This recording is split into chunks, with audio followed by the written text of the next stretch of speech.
You bear heavy responsibilities these days. Welcome to Stock Legends Radio Show, seeking answers, opinions, and the inside scoop, putting you in the front seat on Wall Street. In today's market, This is breaking news. Where is it going next? Ladies and gentlemen, welcome to the Stock Legends Radio Show. I am today's host, Quick Draw, and also today we have a special guest that we're very excited to have back on our radio show. His name is Michael De La Garza, and he is the CEO of CLOK Corporation, currently trading under the ticker symbol NSCTD, but soon to be trading under the ticker symbol CLOK through the OTCQB exchange. So make sure you follow that ticker symbol. Michael, welcome to the Stock Legends Radio Show. Thank you, Quick Draw. I was happy to be back. It's our pleasure to have you. Now, a lot's happened since the last time we've had you on the radio show. You guys have made some big grounds with your technology. But for the listeners that may not be familiar with your company and what it is that your company does, why don't you take a brief moment and fill us in with your current technology? Okay, thank you, Stock Legends. Basically, what has happened with our company is we are now at a point where we've had third-party certification of our polymorphic cipher engine solution.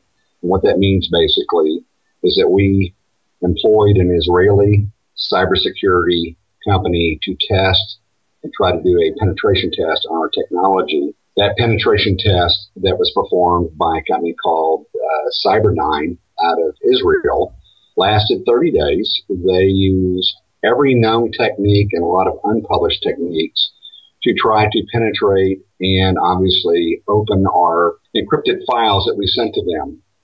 After 31 days, they gave up and said it was a waste of supercomputer time, that the technology in any known programs today is unhackable, which means basically that they, through every kind of brute force, man-in-the-middle, and every other type of attack, using the absolute top servers in the world and techniques, mathematicians, cryptographers, and at the end of 31 days, they came back and sent us a 1,000-page document that said that the technology is not hackable with any known technology today.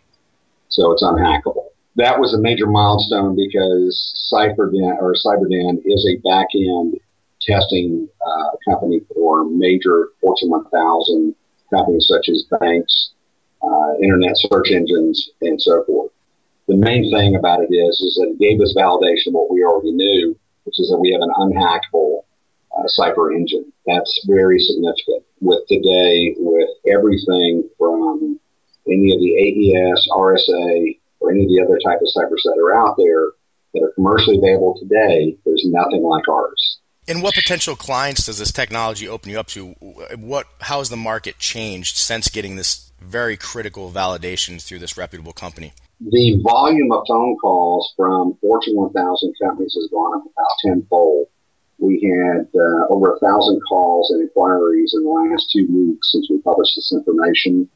Companies that we had spoken to in the past that were major players in the cybersecurity business are now coming back and talking to us about integrating our solution potentially into their offering.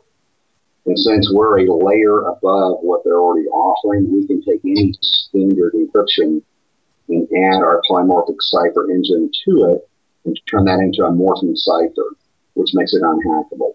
So the solution is, before we were just a theory, now we're actually a working product that's been tested and validated. How easy is this particular system to integrate with a current technology? I mean, let's look at some of these iCloud scenarios or a banking scenario. Even a platform. Is it fairly easy to remove the old bit encryption and place a CipherLock technology in its place, or does it take a complete revamping? What would that process look like internally? Actually, the solution is very simple. We're a true cloud application, so let's say the data center would add us as a layer on top of what they already have, so they're not removing their old technology. They're adding another layer above that, and it's all virtual. So there's no hardware to install. There's no software to install. It's simply connecting their location to our authorized encryption. Our system, when they want to encrypt a file, doesn't matter if it's 1 or 1,000,000 files, our system recognizes them as an authorized user, They have a file queued up for us to look at. We look at the file, analyze it in milliseconds, determine what's the best encryption to use on that, encrypt the file, and then they send it on to the recipient.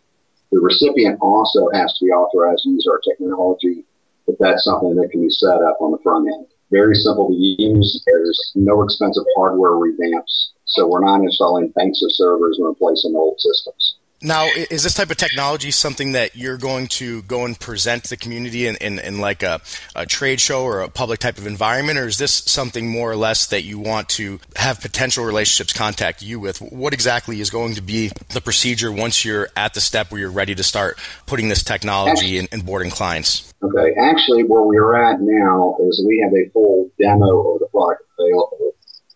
It's all virtual. We can go to our customer site and actually demo the product on site.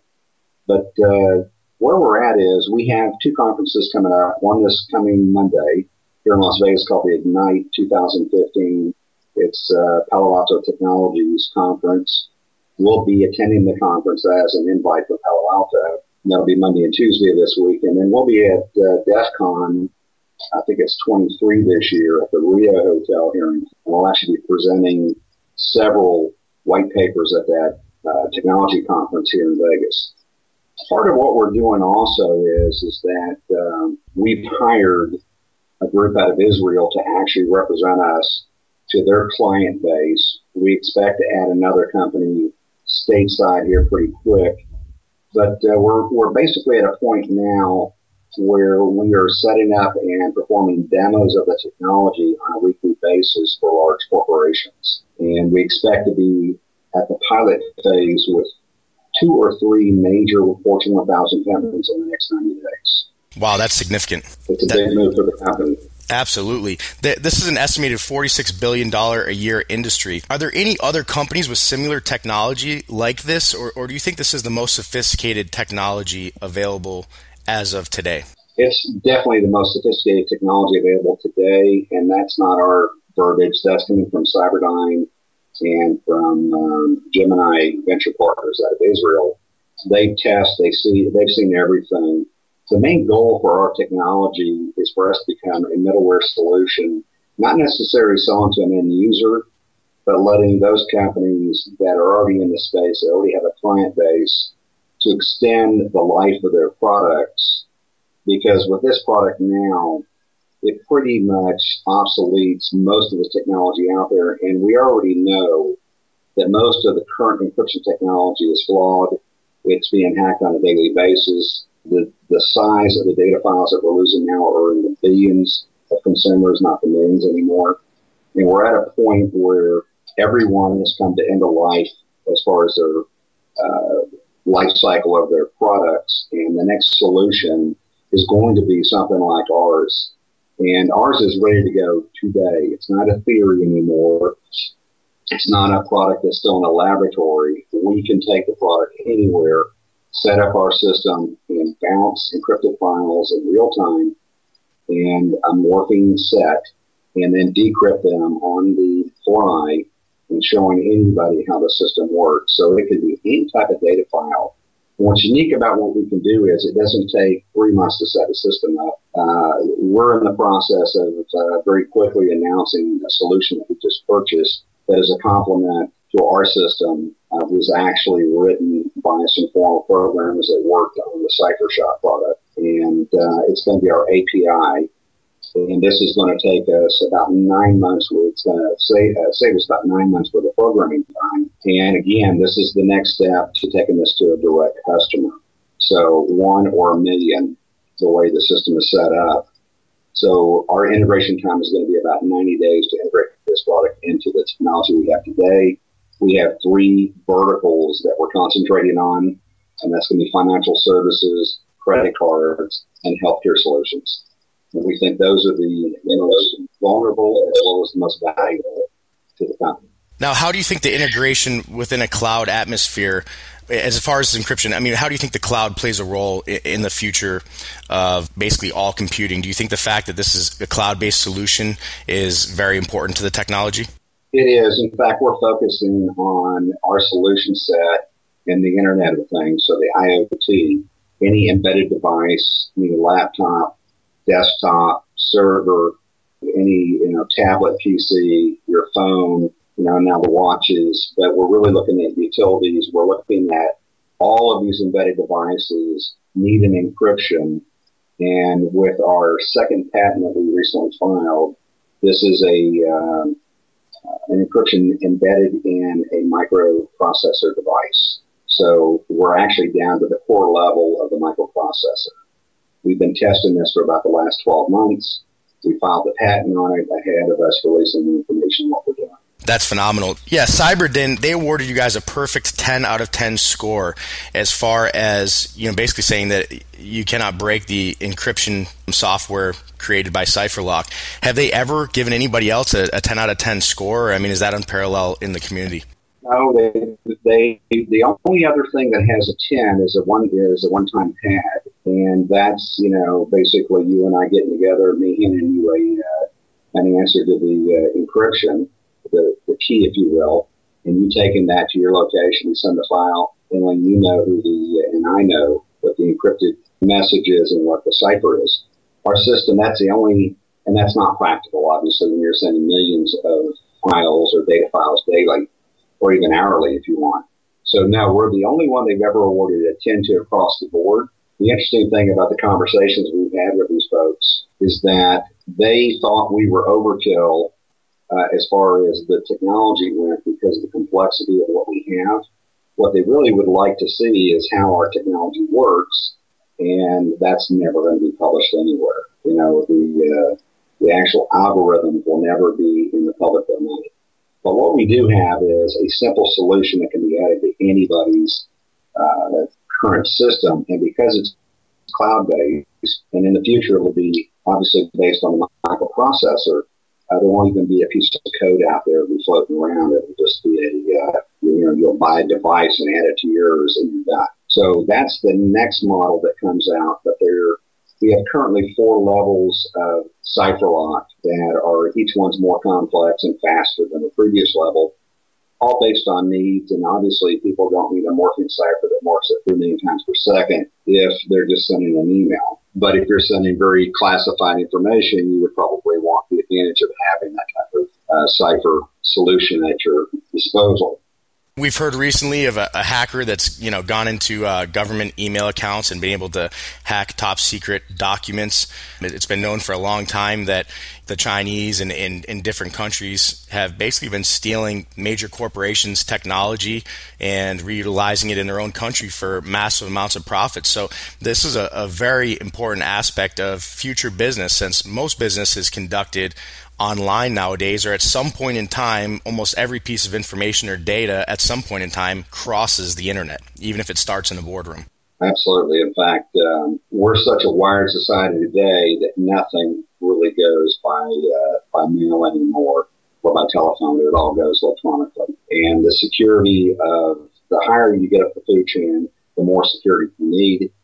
And I think it's been demonstrated over and over and over that there's nothing that's secure anymore. So, the 3 sectors that we're focusing on, banking and financial services, are probably key to the world, because if you shut down, Wall Street, you shut down the NASDAQ, the CME, you shut down, a major banking, the Federal Reserve, whatever, you shut down the world.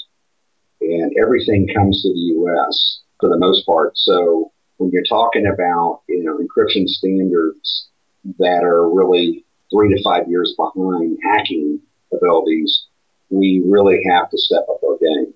We hear a lot of talk nowadays about the discussion of virtual wallets and things of this nature, virtual currencies. Bitcoin is a recent example. I think one of the downsides of that, people have been nervous, and rightfully so, that if they have all their data in a virtual type of environment, it's not going to be safe. Is this going to be one of the main roles and factors that you're going to be targeting in your future endeavors? Yeah, actually, we're deeply in discussions with a group. It's a bank. I can't announce the name of them today, but we're in discussions with a bank, international bank, that would like to install our system in their data centers and start using our technology. Hopefully this year we'll be into or this quarter rather, we'll be into a pilot with these guys. And then once the pilot is complete, I assume that they'll be more than satisfied with the results. And at that point in time, we'll negotiate a long-term license with these folks, because banks are most vulnerable right now. And credit cards, obviously with the microprocessor encryption that we have, we can take any smart card, get rid of the chip and pin, and every time you would use that credit card with our chip in there, it would encrypt that chip so that the next time that you use it, it's a totally different cipher on there or an encryption key. And so if somebody were to spoof that card, it would be worthless because it wouldn't have our chip to begin with. And secondly, it wouldn't have the encryption key on there. And if you were to try to spoof our technology, remember it morphs. So if they do not get the information correct the first time, and it's very difficult to do that, in fact, impossible according to the Israelis, the second, third, and fourth time won't be any better. So we're really focusing on two things. One, getting into a real-world test case, and we think we're going to have 3 of those this year where we're going to pilot. And remember, once the first large player has accepted our technology, used it successfully, this is going to be a domino effect, because why would you use old technology when you can have a morphing cipher technology that's unhackable? And it makes perfect sense. Exactly. So we expect that dominoes are going to start falling after this first data center test our product. Once that's up and running, which I suspect we'll have a contract with these guys for the pilot probably by June, and then we're going to run the pilot for probably 90 days. So we're thinking late summer, early fall, we'll actually have a contract for the first large data user. Now, simultaneously, we're speaking to over half a dozen other companies that would also like to do the same thing in a laboratory setting. And these companies have the sophistication to be able to allow us to come in and set our system up and run the thing in a laboratory setting so that they can actually analyze what we're doing. Again, we're looking for partners to join us in these different joint ventures in key sectors, because obviously a small company like we are, there's about 12 to 15 sectors that we've identified that can use the technology. We'd like to focus on 2 or 3 of them internally. We'd like to have the rest of them licensed out to key players in those sectors. Let's talk about the actual patents for a brief moment. When do you think that the patents will be fully approved and presentable to the community? Well, let me tell you what we did. The U.S. Patent Office, USPTO, actually threw out most of the patents last year and said they were really patents built in somebody else's technology. And so a lot of software patents were actually refused by the Patent Office. Our Cipher engine is actually a piece of hardware and software, and we actually updated the patent about 2 months ago. Then we put out an 8K and we put out a press release stating that we had done that. We also wrote another patent on the software technology about a chaining and unchaining mechanism that we created. And we expect, patents move slow through the Patent Office, but we expect that we'll have something back late this summer from the U.S. Patent Office. The main thing is we did the patents as a placeholder more than to divulge the technology. So we expect to file probably a dozen more patents on the technology over the next 12 months. As we move closer to the microprocessor encryption technology, we'll file numerous patents on the use of that hardware software technology, and that will continue to. We could have 100 patents on this before it's over with. It's one of the most vital aspects. You want to make sure that the patents are in a position to be able to block competing technologies from coming in and just changing it a little bit. I know the patents can be a very stressful thing to make sure that they get done correctly. It's very important and vital to the future of the business. We actually have a patent attorney out of Houston who was a former Compaq Computers patent attorney. He's done intellectual property for the last 20 years. He's also a programmer, so he understands what we've written. And we've had very lengthy discussions with him in his office about the technology, how it applies, the scope of what the patent should cover. And so until, these are all provisional patents until they're approved. But we're done with, for now, step 1 and step 2 of our patenting process. We know that we're going to have more as the use case comes along, but the first 2 are the most important 2, and we, during the review period of the previous patents, we were able to add, in the final, a lot more information to the patent. Again, still keeping the key components of what we're doing a secret. I think trade secrets are more important in the long run than patents are, because there's a time frame on that. But I believe that our technology is completely safeguarded today. And obviously, some of the larger groups that we're speaking to are looking at those patents. And we've had unsolicited calls from major companies asking us to explain our patents and how they work. And that's really not where we're at. We're looking for those corporations that understand that they have a problem, and then the solution could be this. Hence the reason we would run a pilot with them, sign some kind of joint venture agreement, and then allow them to use the technology in their sector. That makes a lot of sense. Now, why don't you explain to us a little bit about the Internet of Things? I know you touched on a little bit earlier these 2 new patents. How are those going to add on to the technology? This is a recent press release that came out here. What we're doing currently, the Internet of Things, which are all these mobile devices, the business-to-business, government-to-business, consumer products, all of these mobile devices are considered the Internet of Things. So whether it's a Nest controller for your AC at home, your door locks, your car, remote starts, your navigation systems, your telephone, your cell phone, anything that's an interconnected device using the Internet is a possible problem for security. And with 1.9 billion devices out there today, and according to PC Magazine, there'll be 9 billion by 2018. We're looking at everything having a security issue. And what we decided, and we spent a lot of time with Gemini Ventures out of Israel discussing our solution and how it would apply to the Internet of Things to defeat the electronic attacker. If the device is actually encrypted at the core level, which is the processor level, every attack would be unnecessary, would be an actual problem for the attacker, because the system sees it as noise and would lock them out of the system. So we're a virtual firewall without having to have software protect the device. So same thing with a credit card. Each time you use a device, it would re-encrypt it.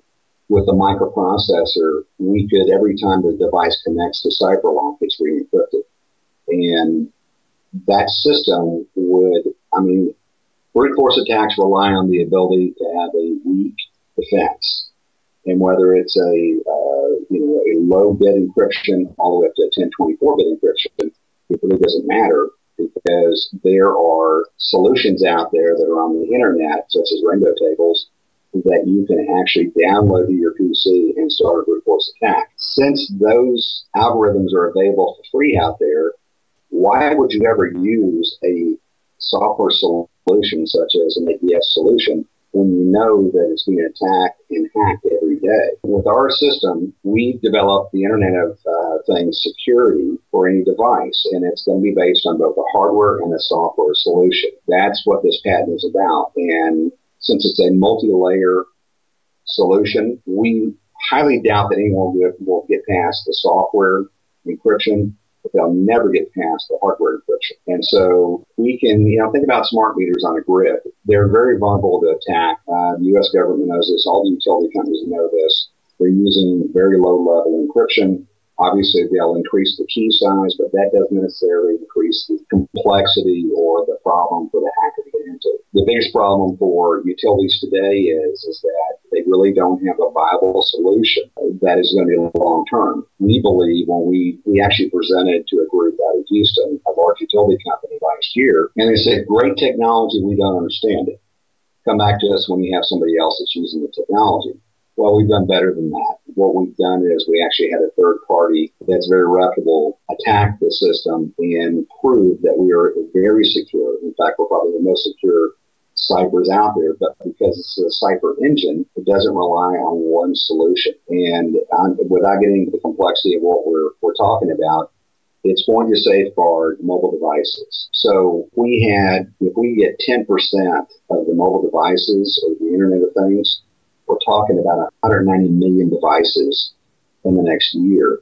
If we could get on 1%, this company would be phenomenally profitable, but also the solution, once it gets into the device, no one's ever going to replace that device once it wears out, because it's not going to be hacked. It's going to be totally defensible.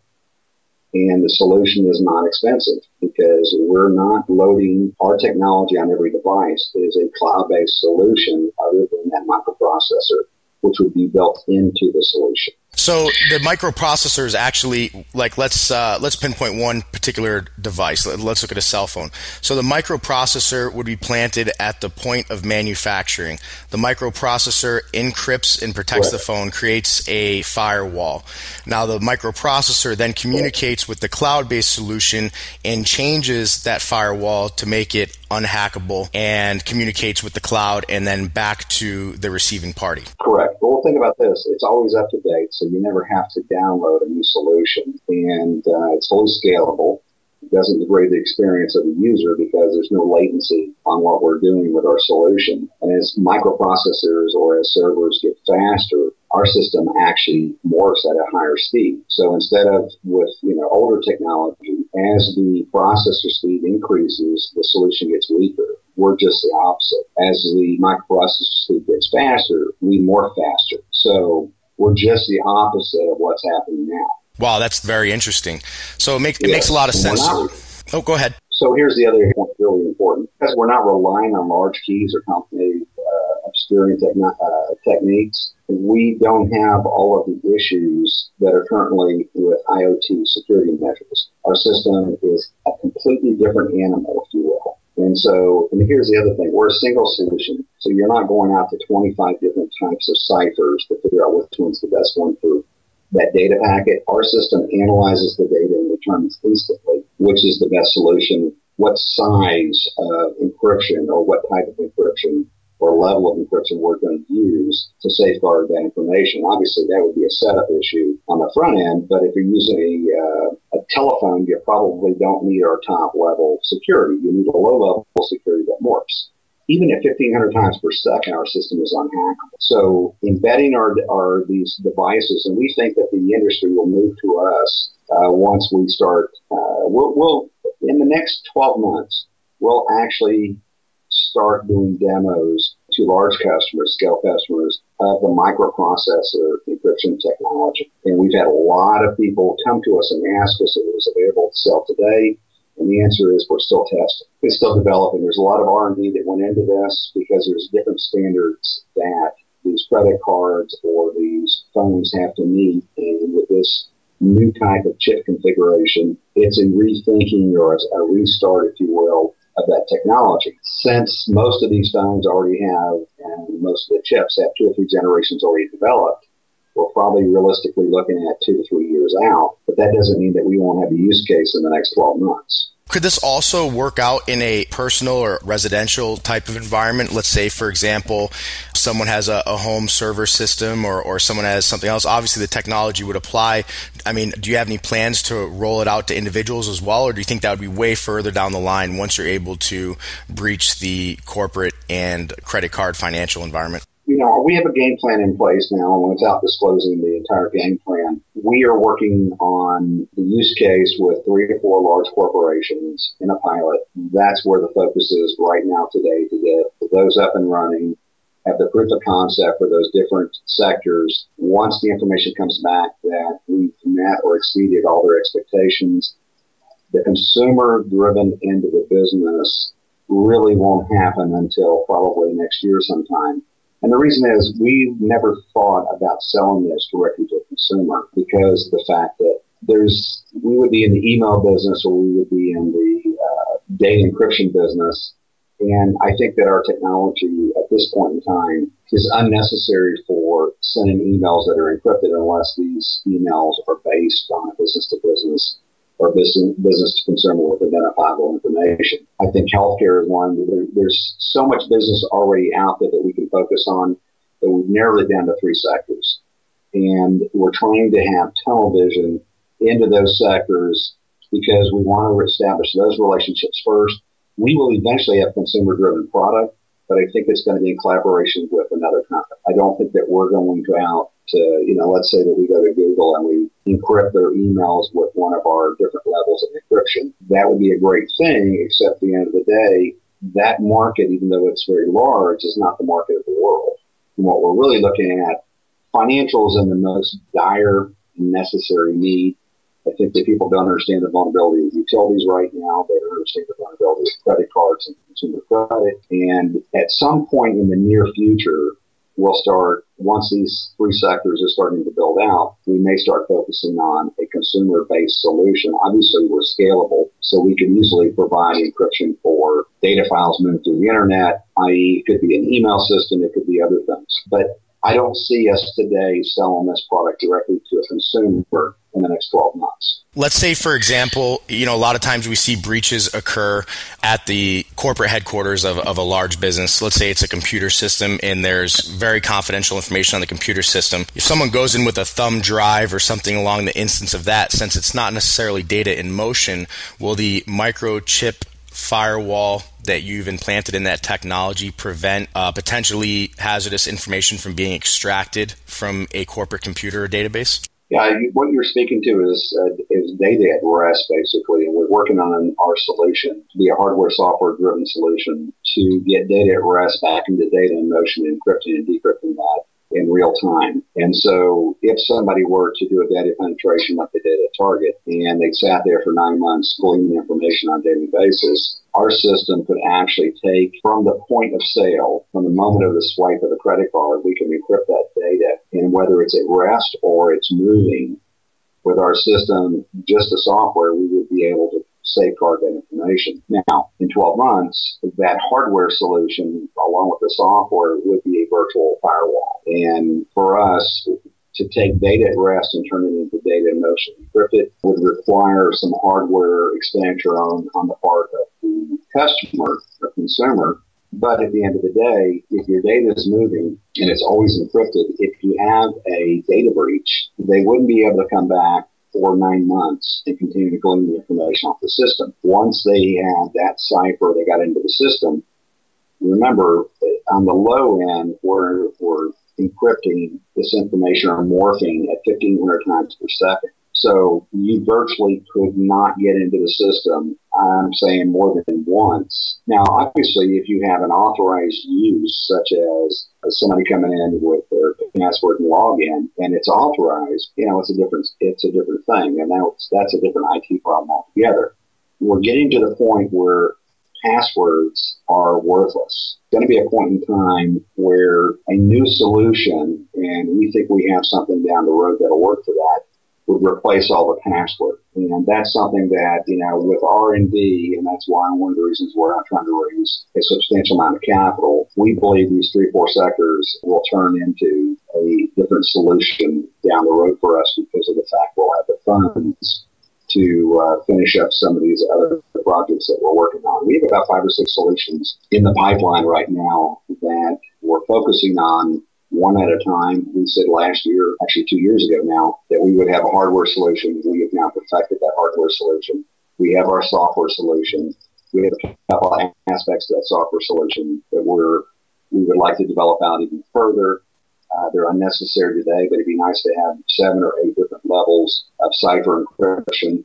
Same thing with the microprocessors. Obviously, as processor speeds increase and as the complexity of these new chips come out, we would constantly have to be partnering with a chip manufacturer that have the latest and greatest technology so we can continue to build out that solution for a encrypted microprocessor. It's pretty technical stuff. So for a lot of the listeners today, you might want to go back and listen to this a couple of times. It's amazing technology. Let's take a quick moment and let's talk about yourself, Michael, because one of the things that I like most about you, I've always been a strong believer to bet on the jockey and not always necessarily the horse. Now, you in particular, as a CEO of this company, you like to put your money where your mouth is. How much do you personally have invested in this company, and what do you think that shows to the market? Today, I have about $6 million tied up in this company on the software that we've developed over the last 7 years. We're constantly spending more money than the company brings in. Where,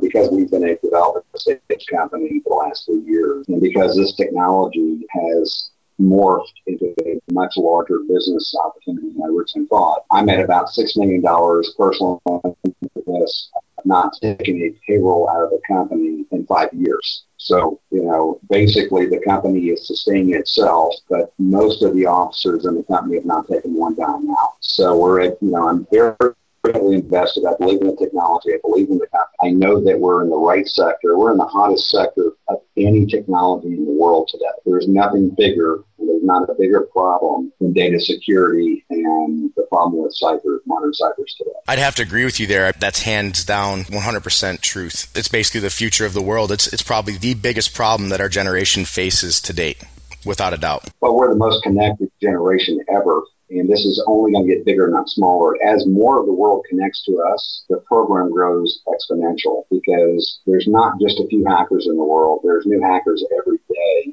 And not all hacking is bad, but most hacking is nefarious that causes us the problems. It's not the kid in his dorm room hacking away and getting into the school computers, although that's a problem. The real problem is that we disrupt the economies of the world, and that's a very strong possibility. Yeah, it's basically internet espionage. With the right tools, governments are hacking other governments. They're going after major companies in other countries to affect the economies. It really is a fully interconnected matrix at this point in time, to where whoever is ahead of the game can win. I mean, think of if another major government could reduce the revenues in even 10 of the biggest companies in the country. I mean, how significantly would that affect the stock market? How significantly would that roll down to the Wall Street traders and investors into the economy as a whole? It's phenomenal. If we look at the electrical grid, I mean, how much would it affect us if we had a major hit on the electrical grid? I mean, we're probably one of the least technologically advanced countries when it comes to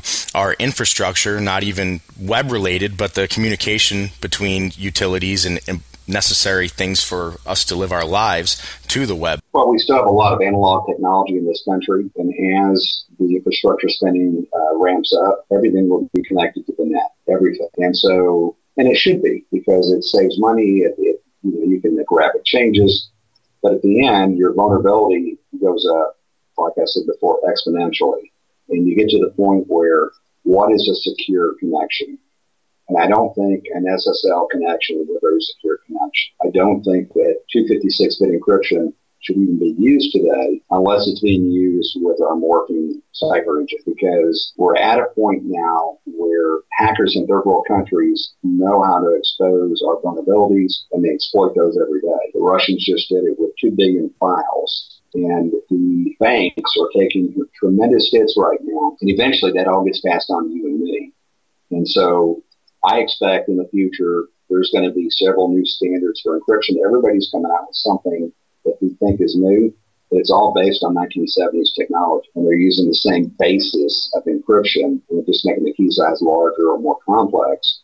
But in the end, it's still being hacked. And, we have a conference here in Las Vegas every year. It's called DEF CON, and it's about 20,000 hackers that come to Vegas. Not all of them good, not all of them bad, but they come to Las Vegas and they expose to each other what they've learned, how they can hack a software or a system, and they're sharing this information in an open environment. And it's a little bit disheartening when you're walking through DEF CON and everybody's carrying burner phones because they don't want to have their phone. Exactly. That's so funny. They can hack a software or Wi-Fi. They can certainly hack anything else. These guys are brilliant kids. They think differently than folks from even, if they're 40 years old, they think completely different because they grew up in this and they understand and code differently and they do things differently. They think outside the box. And so a lot of these are self-taught guys. And when they come to DEF CON, they're just a sponge. And it's the most amazing thing in the world. It's also very scary to think that that's just one conference of many around the world. Yeah, and you have to think of the guys that don't show up, which are the real ones. These systems are created to be destroyed, and once they're destroyed, they become obsolete.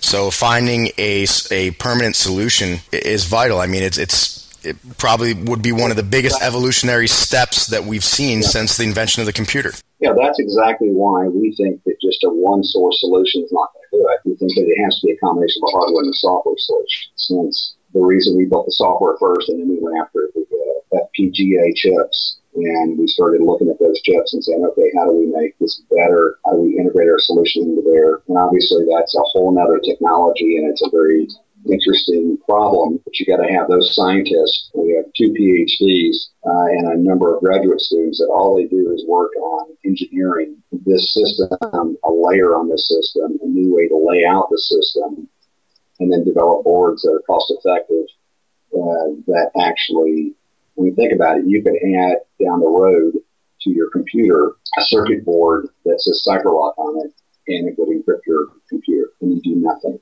Exactly. Now, I should have asked this question a little bit earlier, but in the putting the encryption into the microchip processors, is there an increased cost for the manufacturer for doing this, or would it basically just be what's involved with actually getting it into the microchip? Is there a cost, or is there another step in manufacturing?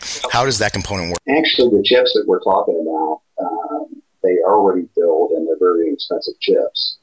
So yes, there's going to be a cost involved with that. We actually think what we're going to end up doing down the road is have this built into a motherboard, and so it'll just be another circuit, if you will, that's built into the motherboards at the factory level. But we also know that, you're going to have the ability to add a board to a server, if you will, or a PC, so that you don't have to replace the equipment. So cost is is important, because of the actual profit for PC makers and server makers is to the point where they make very little money anymore on this. It's almost a pass-through. And especially with the cloud now, can you imagine having to replace every motherboard and a cloud that has 7,000 server banks? It just wouldn't be practical. But if you were able to add our device, like a black box or a board, to one of these servers or a group of these servers, the cost would go down tremendously. For a company in a data center to add a new type of encryption, usually costs them in the tens of millions of dollars for a new size of a company. And then you got to configure it, and then the downtime, and of course, on top of that, your IT people are in a new system. So I used to own a data center down in Houston, and, IT people are a different animal to begin with. And I always call when the system went down or we had an intrusion, because it's not only fixing the problem that the hackers caused you, it's also trying to figure out what they did and what they got away with. And so from my perspective, if you can add a black box or another board and it secures the system, that's the cheapest insurance you can buy. Yeah, so it would be more of like some form of plug-in, like almost if you were to install a secondary hard drive or something somewhere in the line of communication. Either if it's not a chip, would probably have to be like soldered on or have to be a whole other board. But if you could get somewhere in the line of the communication and plug directly into it, you could alter that data that's leaving. Sure. In fact, both the data going in and the data going out, you want to, for the data at rest, you would want to have that encrypted also. And so we've got a working model of this technology. We have, here's the thing, there's a lot of R&D that goes into the design. You got to have industry experts that already know the circuitry of the boards, what the future boards are going to look like. Obviously, we get smaller, more complex, more layers. So you've got to hire those engineers and scientists that already know what the technology is, understand how the technology works. And then you have to get those guys that are the developers of, the firmware to look at this as a different type of solution. And so really you got to get at the, the Bell Laboratory level. You got to get at the Intel Laboratory level or their suppliers. And so these type of solutions are outside of the box. We think that early on, we'll add a black box to a set of servers.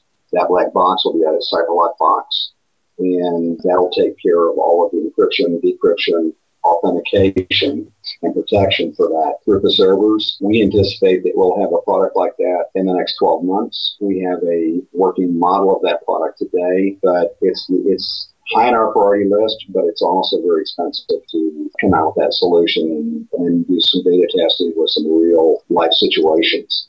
And so we've got a potential customer for that product in California. They've already agreed to the pilot, and we'll be building that solution on a very limited scale for these guys. I think by September, October, we'll actually have a black box. that we can stick in a customer's location. This is strictly early on development to prove the concept, but it is a real company. You did a recent power move for the company, which brought the stock up to $3.53 a share. We actually saw one of the biggest volume days traded in quite a while just on Friday. How do you think being at this particular price point will influence the company, and do you think it will bring in different perspective types of investors than you were at a lower stock price? Oh, I think that there's three things that happened last Monday, and then Friday was a result of what happened on Monday. But we were approved by FINRA for the name change, symbol change, and the rollback. Moving the stock into a competitive price range and reducing the amount of shares in the float has allowed us to attract a different type of customer as well as investments. We went from 3 to 5 cents, where our high was 10 cents last year, and now we're trading in the $3 to $5 range. The institutional investor looks at us completely different than a penny stock. On top of the fact that now we don't have the obvious medical connection to the technology. Now we are strictly the main focus of the company is the CyberLock technology. Medical is still important to us, but CloudMD is a secondary product that we're going to use our technology on. We've actually tested on it.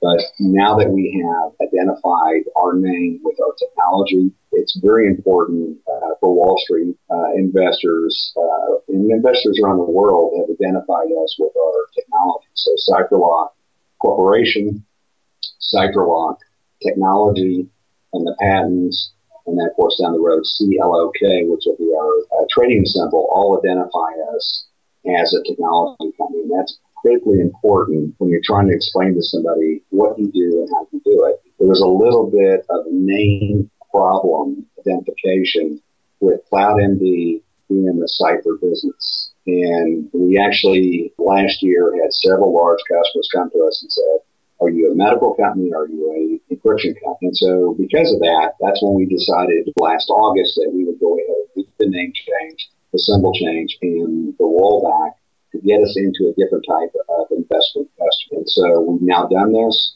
Friday's volume was pretty good. I think that this next couple of weeks is really going to be critical because now the world is identifying us with what we really are, which is a technology. I'd have to agree completely. Now, do you still have plans to uplist? I mean, you're fully reporting. The company looks great, as far as being on the OTCQB. Do you still have your sights set on the NASDAQ, and how does that play into the movements of the company over the next year to two? Yeah, we're positioning ourselves now with the higher stock price, the name change and so forth, that as we sign these large companies up for joint ventures, licensing, and potential pilots, we're identifying ourselves with the opportunity to move to NASDAQ. A sale should be there by the end of this year, early next year. Obviously, we have a large enough investor base, but more importantly, what we're really looking at is we should be at a $50 million run rate, in my estimation, by late this year, early next year. And it's really critical for us to get off of OTCQB, where I'm glad we're there, and we are full reporting, as you stated, but we'd like to be in NASDAQ. We'd like to play in the big leagues. Companies like us are trading in the $35 to $50 range. Obviously, they have sales. 1 or 2 large customers for us could easily put us, in the $5 to $10 million annual renewal license range, potentially even higher than that. If we end up picking up some of the credit card business we're going after with the encryption and microprocessor, we'd be looking at recurring revenue because we would be looking for basis points for using our technology and licensing to those companies. And, the residual income from that could be huge because of the fact of the volume of transactions. So we're at a point now where we know that the daily volume is going to start increasing, the share price is going to start climbing.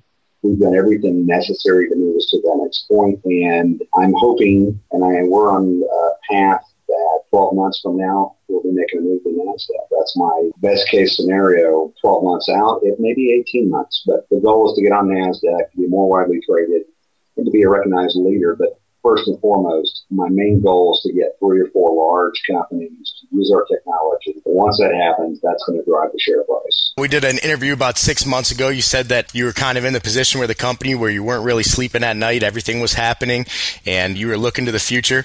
Are you sleeping well now? And if not, when do you think you will be?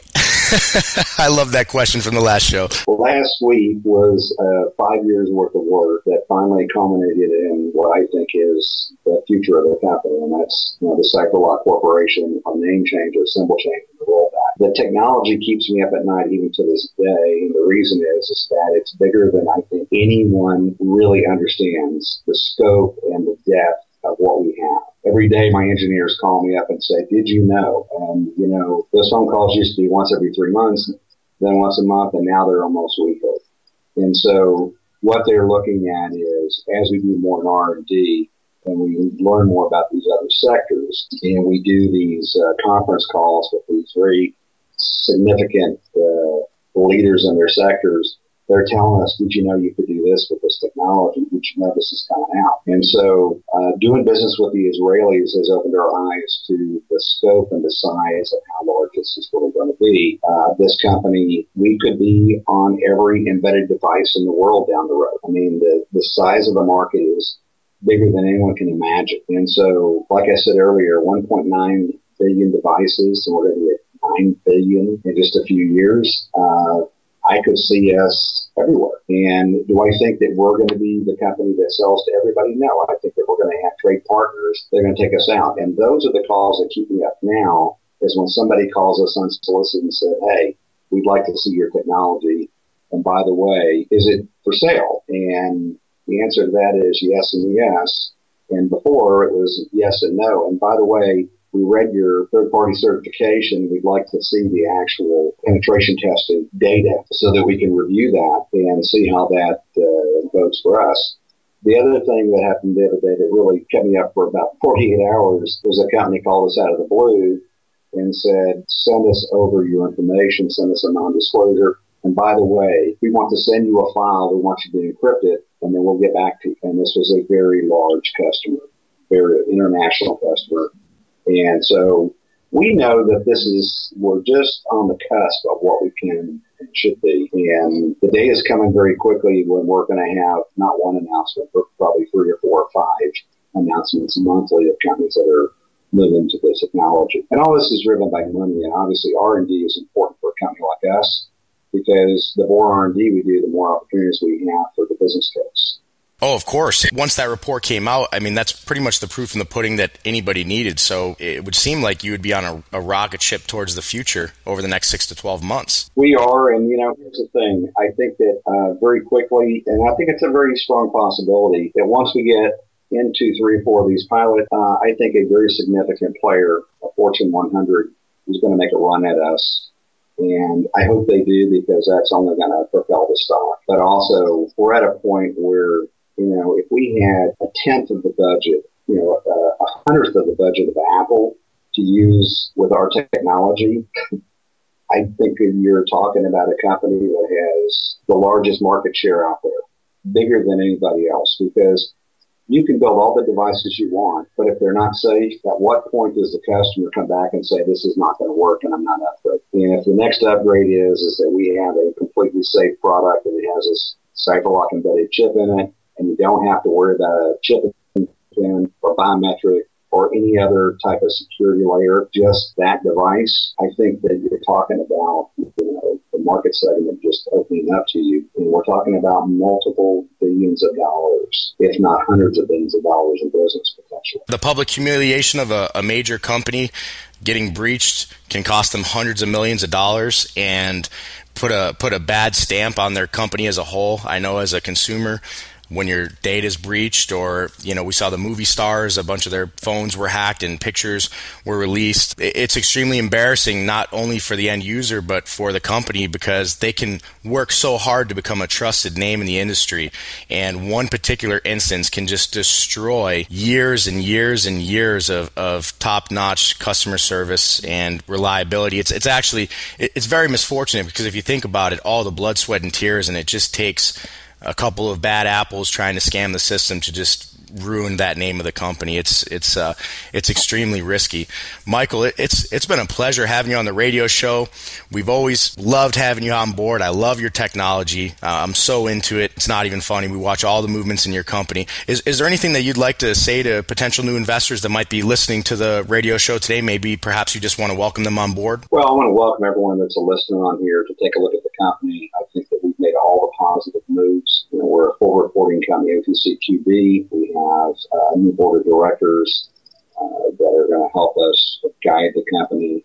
The technology is just coming into its own. With this third-party certification, I think the market is tremendously large. And last but not least, the stock price has been lagging behind for several years. I think with all the positive information and future information coming out, the stock has a very bright future. I'd have to say that I agree with you. Michael, we'd love to welcome you back on the show maybe in another couple of months and get us up to speed with where you are as far as the game plan that you've laid out. As always, we'd also like to thank you for coming on. We think it's extremely important, Admiral, that you always look to keep an open line of communication with your investors, which I think is extremely important in this market. A lot of companies don't do this. So, and it's tough for an investor to really grasp what's exactly going on from a 1 to 2 paragraph press release. So the amount of information in this interview is very vital to somebody doing some research on making a large scale investment in your company. So thank you for coming on the show and giving us the opportunity to interview you. Thank you, Greg.